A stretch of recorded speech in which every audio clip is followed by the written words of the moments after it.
Неделю назад участники отряда авиапоиска отправились на границу Кобяйского и Верхоянского районов для поисков места крушения немецкой летающей лодки, но вместо нее нашли советскую.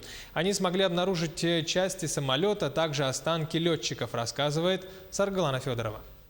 Горы Верхояния – это и есть место крушения летающей лодки. Уникальный случай. Гора находится в 80 километрах от реки Эндыбал.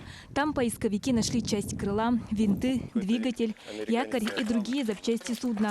А вот куда летел самолет, кто был командиром экипажа, сколько человек находилось на борту – неизвестно. Ровно как и точная дата крушения. Все выносили очень тяжело, потому что поднялись где-то порядка на 500 метров на сопку, и оттуда пришлось спускаться, продвигались по горным ручьям. Кости были найдены, перезахоронены там наверху уже, где предположительно уже и могила была. Эксперты установили, что вот эти найденные фрагменты, останки самолета и якорь принадлежали гидросамолету МП-1 БИС, а остальные крупные фрагменты пока остались на месте обнаружения. Сначала предполагали, что это иностранный самолет, но все же его происхождение удалось определить благодаря воздушному винту, который лежал в полуутопленном состоянии на ручье, и большому радиатору водяного охлаждения. Причина катастрофы – остановка мотора. Весной или летом, и предположительно экипаж погиб сразу, потому что удар был настолько сильный, что коленвал двигателя отломился пополам. Судя по найденным спецприборам, экипаж занимался аэросъемкой, предполагают поисковики. Важно еще то, что уцелели номера на моторах, благодаря которым можно воссоздать картину дня.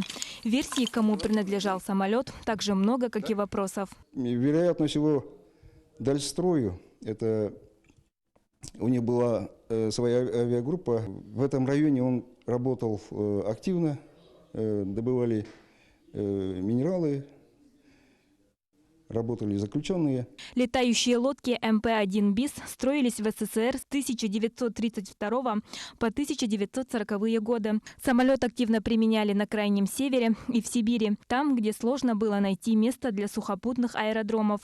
Судна могли спокойно приземляться на поверхности озер и рек. Обломки подобного самолета А-20 «Бостон» находили в Якутии 10 лет назад. А по новой находке предстоит большая работа.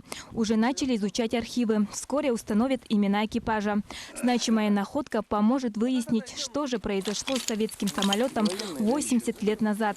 Саргалана Федорова, Джолустан Иннокентьев, Якутск.